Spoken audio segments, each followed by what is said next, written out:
Kendrapara block अधीन कर पंचायत रे पंचायत स्तरीय जनसचेतनता शिविर पंचायत कार्यालय परिसर में सरपंच दीपांजलि जेना अध्यक्षतार और बसंत कुमार मल्लिक संयोजन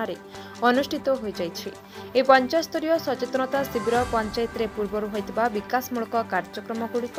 और सरकार तरफ आसुवा विभिन्न योजना संबंध में सचेतनता कराइवाई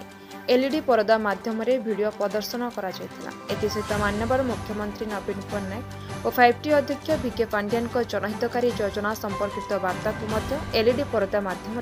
लोकमानक सचेतनता उद्देश्य पंचायत माध्यम चेष्टा करा चारिगाँ पंचायत विकास झलक आम ओडिशा नवीन ओडिशा माध्यम 12टी प्रकल्प 50 लाख टंका व्ययबराद करा विजु स्वास्थ्य कल्याण योजना 1409 योग्य हिताधिकारी अंतर्भुक्त करा कालिया योजना 1140 परिवार उपकृत होती 925 जन को सामाजिक सुरक्षा भत्ता बंटन करा मिशन शक्ति जरिया 98टी मिशन शक्ति गोष्ठी को 4 कोटी 82 लाख टंकार बिना सुधरे ऋण प्रदान करा महिला मानक स्वावलंबी करा विद्यालय गुड़ी को रूपांतरीकरण करा ई लाइब्रेरी साइंस लैब श्रेणीगृह विद्यालय फाटक और परिवेशर उन्नति करा मनरेगा योजना ग्रामांचल कच्चा रास्ता को टाइल रास्ता निर्माण करा पंचायत रे आम बैंक द्वारा आर्थिक अंतर्भुक्तिकरण करा पाखरे सुविधा जोगाई दि मठ और मंदिर गुड़ी को रूपांतरीकरण करा सबु योजना गुड़ी को एलईडी स्क्रीन माध्यम लोक सचेतन करा आज सचेतनता शिविर में केन्द्रापड़ा जिला परिषद अध्यक्ष गीतांजलि सेठी ब्लॉक उपाध्यक्ष प्रताप नारायण महापात्र पंचायत निर्वाही अधिकारी कापुरा हेम्रम और समस्त वार्ड सभ्य सभ्यों समेत पंचायतर बहु वरिष्ठ बुद्धिजीवी उपस्थित थिले। एक कार्यक्रम शेष में सरपंच प्रतिनिधि तथा कोर कृषि सेवा समवाय समितिर सभापति रंजित प्रसाद जेना समस्त को धन्यवाद अर्पण करने सह कार्यक्रम शेष होता। नमस्कार दीपांजलि जेना कोर सरपंच आज नवीन सरकार तरफ अभिनव प्रयास चलছে प्रति गाँव चलছে এবং লোকমান সচেতন করা হচ্ছে আপনি আমাদের কাছে অবগত অଛନ୍ତି কত খুশি আছে আমি এই যে আম ওড়িশা নবীন ওড়িশা जो कार्यक्रम प्रसारित होउची एहा द्वारा लोकमानक सचेतन करा जाउची हमर जे कार्यक्रम सब चलीची कोन होउची हम पंचायत रे से सब विषय रे कोन हबा दरकार से सब विषय रे से माने टीवी माध्यम रे आउ पाला माध्यम रे हम देशवासी आम पंचायतवासी मानक जणाई दिया जाउची एबला कार्यक्रम सबतर हबा दरकार ना एथर शेष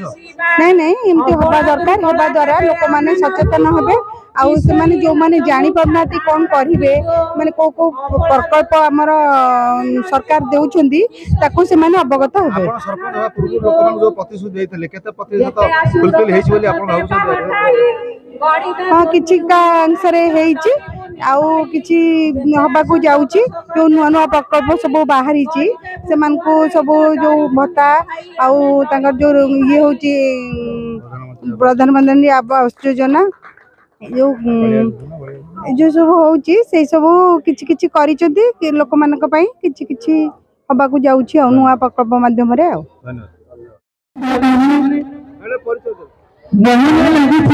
धन्यवाद पृष्टि जहाँकि कोर पंचायत होची मोर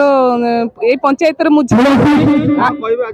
आज यही पंचायत स्तरीय जो आमर मुख्यमंत्री जो अभिनव प्रयास जो आमर चली पंचायत स्तरीय आमर सुंदर भाव में होची लोक माने बहुत सचेतन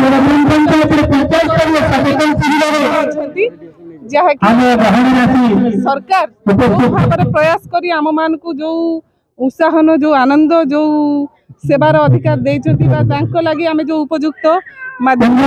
आमे जो आनंद उपभोग करूछु आज बहुत भल लागु छै पंचायत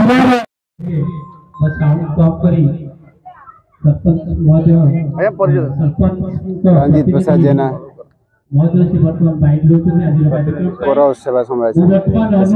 आज जो आम ओडिशा नवीन ओडिशा कार्यक्रम कोर पंचायत चलछि कोन कहबे बहुत गोटे खुशी कार्यक्रम जो कार्यक्रम माध्यम लोक मान सचेतन करा जाउची ये आज कार्यक्रम माध्यम लोक मान जानुचंती आम पंचायत रे कौन कौन काम हो पारुची आ कौन कौन हम लोक मानकर जमी BSKY कार्ड है तार केमती ए तो एक्सटेंशन है 8 तारीख जाके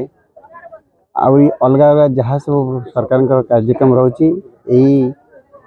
प्रोग्राम माध्यम कार्यक्रम हो पारछि आपण से बाबत केते खुशी अछन आम बहुत खुशी लोक मान को जहा प्रतिश्रुति देथिले पूर्ण करछन हाँ धीरे धीरे पूर्ण होगा जाऊँगी आज लोक मान सब सत्य सत्य जानिबे हाँ निश्चय जानिए एलईडी माध्यम रे जणे दिया जीवो ये भला कार्यक्रम सबदिन हवा दरकार कि ये अभिनव सबुदिन हाँ ये प्रति वर्ष तारे हवा कथा दरकार लोक मैंने केते सरकार केते कार्यक्रम करुछथि केते कार्यक्रम होउछि लोक मानकर कोन आवश्यकता अछि आगु को लोक मान भी जणेबे जे ये हमर आवश्यकता अछि रिपोर्ट कार्ड कहले भूल होबनी हाँ निश्चय पूर्व ओडिशा ब्यूरो चीफ देवाशीष स्वयं रिपोर्ट निर्मल टीवी।